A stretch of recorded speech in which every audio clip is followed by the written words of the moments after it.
In our last module, we have seen delta theorems of higher orders depending on the existence of non-zero derivative of some g function, but in practice we can have random vectors and we may require to find the large sample distribution of some g function of a random vector, and in this module we shall discuss such delta theorems considering random vectors. Actually we start with some interesting facts about the delta theorems what we have discussed in our last module.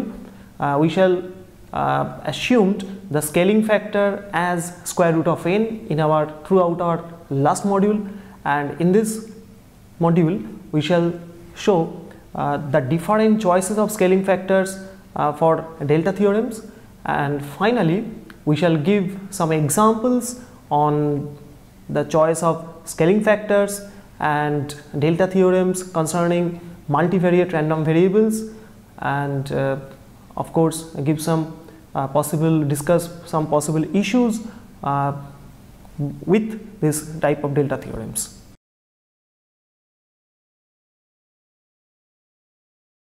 So in this module we shall discuss some possible issues with univariate delta theorem, and then pass on to multivariate delta theorems and provide some examples of these theorems. So first of all, let us start with some interesting issues with delta theorem. For delta theorem, we find that if square root of n multiplied by Tn minus theta converges in distribution to a normal distribution, then under certain conditions the large sample distribution of Gtn is asymptotically normal. So in this case, the first derivative, the square of the first derivative of g dash theta multiplied by sigma square is called the asymptotic variance of Gtn. However, the relation that average variance of Gtn equal to limit n tends to infinity n times variance of Gtn may not always hold. So for example, consider IID sequence of normal variables with mean and variance both unity, and consider Tn as x bar. Then it is an easy consequence of CLT to find that the distribution of square root of n multiplied by Tn minus 1 is converges to a standard normal variable, and as a consequence, if we define Gtn equal to 1 by Tn, then from the delta theorem we find that the average variance of 1 by Tn is nothing but 1. However, exact calculation shows that variance of 1 by Tn, that is mean the variance of an inverse Gaussian distribution, does not exist, and hence we get what we have discussed earlier. So finally, the relation that average variance of Gtn equal to limit n tends to infinity n times variance of Gtn may not always hold. Actually there are examples, so many examples, we have given some single example. Actually there are so many examples where this relation does not hold. Next we pass on to an interesting aspect of delta theorem. For univariate delta theorems, what we have discussed so far, we have assumed the scaling factor square root of n.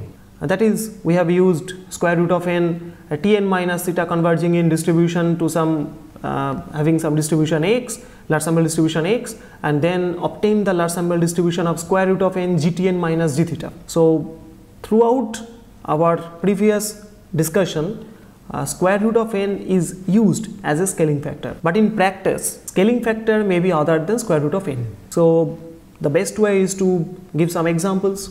Suppose xn are IID rectangular 0 theta variables, and let x ordered n denote the largest order statistic. So define yn as n times theta minus x ordered n. Then the distribution function of yn is nothing but 1 minus x divided by n theta whole to the power n, which is an ordinary sequence, and it converges to 1 minus e to the power minus x by theta for all x as n tends to infinity. Therefore, since 1 minus e to the power minus x by theta is the distribution function of an exponential random variable with mean theta, we find that the large sample distribution of n times theta minus x ordered n is exponential with mean theta. Thus, in this case, we get a scaling factor n instead of the usual square root of n. It can be shown that if we use the scaling factor square root of n in this case, the asymptotic distribution may not be exponential, it might be some degenerate distribution. So naturally the already discussed univariate delta theorems are of no use in finding the asymptotic distribution of some function g x ordered n if the scaling factor deviates from square root of n. So we need some generalized delta theorems to tackle this problem. So let us introduce the univariate delta theorem of first order using general scaling factor. Consider a sequence of random variables xn such that an multiplied by xn minus theta converges in distribution to x for some positive sequence an, and it is also assumed that an diverges to plus infinity. Let g theta be a real valued function such that the first derivative of g theta is continuous and non-zero in a neighborhood of theta. Then an multiplied by gxn minus g theta converges in distribution to a random variable which is the first derivative of g multiplied by x. So as a proof, first of all we note that since an multiplied by xn minus theta converges in distribution to x, then we at once have xn minus theta converges in distribution to 0, converges in probability to 0, and using Taylor expansion we have the representation that an multiplied by gxn minus g theta equal to an multiplied by xn minus theta into g dash theta plus small op1. Since an xn minus theta converges in distribution to x, we have an gxn minus g theta equal to an xn multiplied by xn minus theta multiplied by g dash theta plus big op1 multiplied by small op1. Since the product big op of 1 and small op of 1 is nothing but small op of 1, we find that an multiplied by gxn minus g theta is equal to an multiplied by xn minus theta multiplied by g dash theta plus small op1. Now small op1 converges to 0 in probability, and hence applying Slutsky theorem as earlier, the result follows. So we have proved univariate delta theorem using some general scaling factor an. Next we shall extend our delta theorem for higher order in case of general scaling factors. Consider a sequence of random variables xn such that an multiplied by xn minus theta converges in distribution to x as n tends to infinity, and let g theta be a real valued function such that the derivatives of g theta up to order m minus 1 are all 0, but the mth order derivative of g theta is not equal to 0. Then as earlier, m factorial multiplied by an to the power m multiplied by gxn minus g theta converges in distribution to a random variable which is x to the power m multiplied by mth order derivative of g theta. The proof of the above is an easy consequence of Taylor's theorem of higher orders with random variables, and can be proceeded as earlier, and hence we are not giving to details. So let us consider some examples. Suppose xn are IID as rectangular 0 theta where theta is positive, and we are interested in some function g which is defined as log of x ordered n. So it is already known that n times theta minus x ordered n converges in distribution to some exponential random variable with mean theta.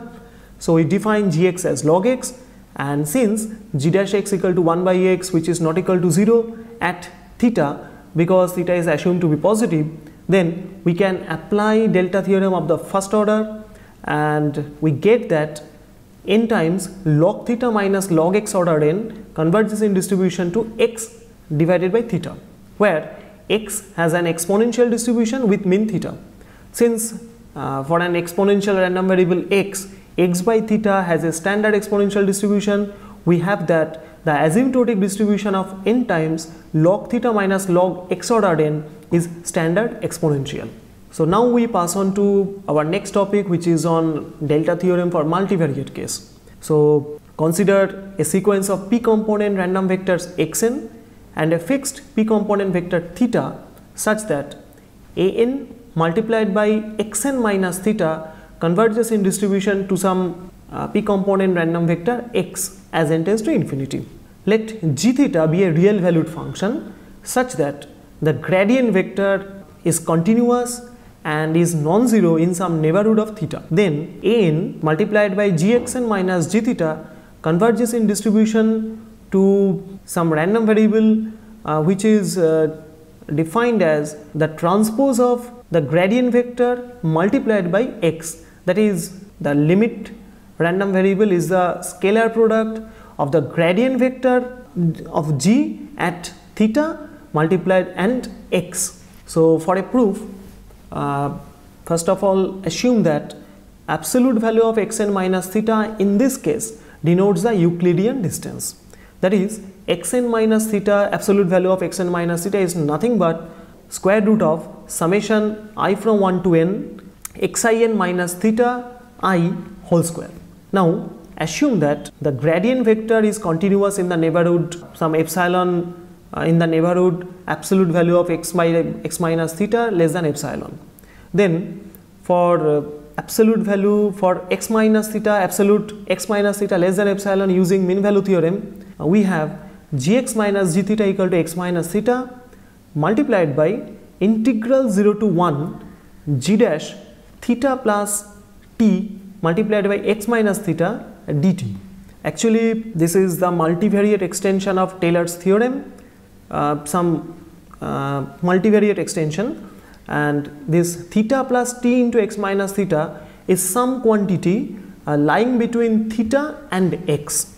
So from this analogy one can find the usual forms of Taylor theorem. So as a consequence of the fact that an multiplied by xn minus theta converges in distribution to x, we have that for every delta greater than 0 probability that absolute value of xn minus theta less than delta is nothing but probability an multiplied by absolute value of xn minus theta less than delta multiplied by an, and due to convergence in distribution of xn we get this probability tends to 1, and hence xn tends to theta in probability. Now for absolute value of x minus theta less than epsilon, we have the representation that an multiplied by gxn minus g theta equal to an multiplied by xn minus theta multiplied by integral 0 to 1 g dash with argument theta plus t into x n minus theta dt, where due to continuity and the fact that xn converges in distribution to xn converges in probability to theta,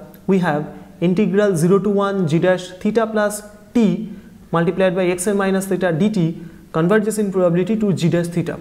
Actually for fixed t and for fixed theta, theta plus t times xn minus theta converges in probability to theta, and then applying continuous mapping and some other necessary results, we find that this integral ultimately converges to the first derivative of g. Thus we have for vector valued random variable an multiplied by gxn minus g theta converges in distribution to transpose of the gradient vector of g multiplied evaluated at theta multiplied by x. In this case one should note that we have used the notation g dash. Actually g dash in this case indicates the gradient vector of g evaluated at what is given in the text. So we need not to confuse about using the g dash theta and delta g. So often we have the limiting random variable of the original random variable or original sequence of random variable as normal p-variate normal with mean 0 and dispersion matrix sigma. Then from the properties of linear functions of multivariate normal variables, we have the large sample distribution of an multiplied by gxn minus g theta as normal with mean 0, variance, transpose of gradient vector evaluated at theta multiplied by sigma, whole thing multiplied by the gradient vector of g evaluated at theta.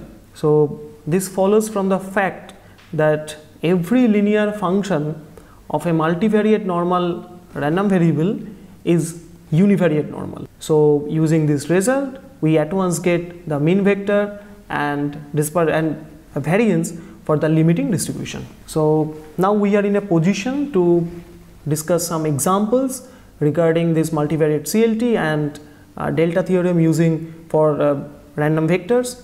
So first of all, suppose we have T1n and T2n such that square root of n T1n minus theta 1 T2n minus theta 2, that is, we are considering the random vector with two components T1n minus theta 1 and T2n minus theta 2, and the vector multiplied by square root of n converges in distribution to a bivariate normal distribution with mean 0 and dispersion matrix sigma. And we are interested in the asymptotic distribution of G, which is defined as T1 multiplied by T2. So assume that Gxy is a function of the real variables x and y, is continuous and has continuous partial derivatives in the neighborhood of theta 1, theta 2. Then by the delta theorem for multiple random variables, the asymptotic distribution of the product T1n, T2n is normal with mean theta 1, theta 2. Now the gradient vector of G evaluated at theta 1, theta 2 is nothing but a two component vector with first component as theta 2 and second component as theta 1, and hence after a little bit calculation, little bit algebra, the asymptotic variance comes out as theta 2 square multiplied by sigma 1 1 plus 2 theta 1 theta 2 multiplied by sigma 1 2 plus theta 1 square multiplied by sigma 2 2 whole thing divided by n, where sigma ij are the elements of the original dispersion matrix sigma. Next, consider our next example. As earlier, we have two random variables T1n and T2n such that the vector with the components T1n minus theta 1 and T2n minus theta 2 multiplied by square root of n has a stable bivariate normal distribution with dispersion matrix sigma. And in this case, suppose we are interested in the asymptotic distribution of the ratio, that is T1 divided by T2. So assume that Gxy is a function of the real variables x and y, is continuous and has continuous partial derivatives in the neighborhood of theta 1, theta 2, except for y equal to 0, because for y equal to 0 this Gxy, that is x by y, is not defined. Thus if theta 1, theta 2 are such that theta 2 not equal to 0, then the asymptotic distribution of T1n divided by T2n is normal with mean theta 1 by theta 2. However, the gradient vector of G at theta 1, theta 2 is nothing but a vector with first component as 1 by theta 2 and second component as minus theta 1 divided by theta 2 square. Consequently, the asymptotic variance comes out as theta 1 by theta 2 whole square multiplied by sigma 1 1 by theta 1 square minus 2 sigma 1 2 divided by theta 1 theta 2 plus sigma 2 2 divided by theta 2 square whole thing divided by n. Of course, this relation is defined only when theta 2 is not equal to 0 and sigma ij are the elements of sigma. So consider our next example. Suppose we need to find the large sample distribution of sample variance. Suppose xi are IID random variables with mean mu and variance sigma square, and we assume that the fourth order moments of xi are finite. So without any loss of generality, assume that mu equal to 0 and sigma equal to 1. Note that the sample variance s square is defined as 1 by n summation xi minus x bar square, can be expressed as 1 by n summation xi minus mu whole square minus x bar minus mu whole square. Thus, we have two distinct random variables. One is 1 by n summation xi minus mu square and the another is x bar minus mu square. So we start from the joint distribution of T1n, which is defined as 1 by n summation xi minus mu, that is x bar minus mu, and T2n as 1 by n summation I from 1 to n xi minus mu whole square. Then it follows from multivariate CLT that square root of n multiplied by the vector with components T1n minus theta 1 and T2n minus theta 2 is bivariate normal with mean 0 and dispersion matrix sigma, where sigma is given as is a symmetric matrix with first row as mu2 and mu3 and the second row has the elements mu3 and mu4 minus mu2 square. It should be noted that in this case although we have used theta 1 and theta 2 for general definition, but in this case theta 1 is 0 and theta 2 is sigma square. Now at this point it is very interesting to note that the off diagonal element for sigma is mu3. So how does this come? Actually xi minus mu whole square and xi minus mu, these variables are correlated. So the covariance between these two, that is xi minus mu and xi minus mu square, is nothing but mu3, and we get this quantity as the off diagonal element of sigma. Similarly, when we find the variance of T2n, we find that variance of T2n is nothing but variance of x1 minus mu whole to the power 4 divided by n, and variance of x1 minus mu whole to the power 4 is nothing but mu4 minus mu2 square, and therefore we get the lower diagonal element of sigma in this way. Now let us get back to our original problem, that is finding the large sample distribution of s square. So we define gxy equal to y minus x square, then gxy is continuous and has continuous partial derivatives in the neighborhood of theta 1 theta 2. Since the gradient of g at theta 1 theta 2 is a vector with elements 0 and 1, we find that this gradient vector is non-zero, and we find from the delta theorem with multiple variables that square root of n s square minus mu2 converges in distribution to a normal variable with mean 0 and variance as given in the text. Now after a little manipulation, we find that the asymptotic variance, which is expressed as a quadratic form, is expressible as mu4 minus mu2 square. So if the underlying distribution is normal, then mu4 equal to 3 times sigma to the power 4, and hence in such a case the asymptotic variance reduces to 2 times sigma to the power 4. As an easy consequence of the delta theorem, we find that square root of n s minus sigma converges in distribution to normal distribution with mean 0 and variance mu4 minus mu2 square whole thing divided by 4 times mu2. Actually we have discussed large sample distribution of s square, and then s is a function of s square, and using our original delta theorem for univariate setup we get this distribution, and under normality we find that square root of n s minus sigma converges in distribution to a normal variable with mean 0 and variance sigma square by 2. So we have just seen how delta theorems are important in statistical literature, and we have just seen how delta theorems for vector valued random variables can be used to find some sample summary measures. We have obtained the large sample distribution of sample standard deviation and sample variance using this method.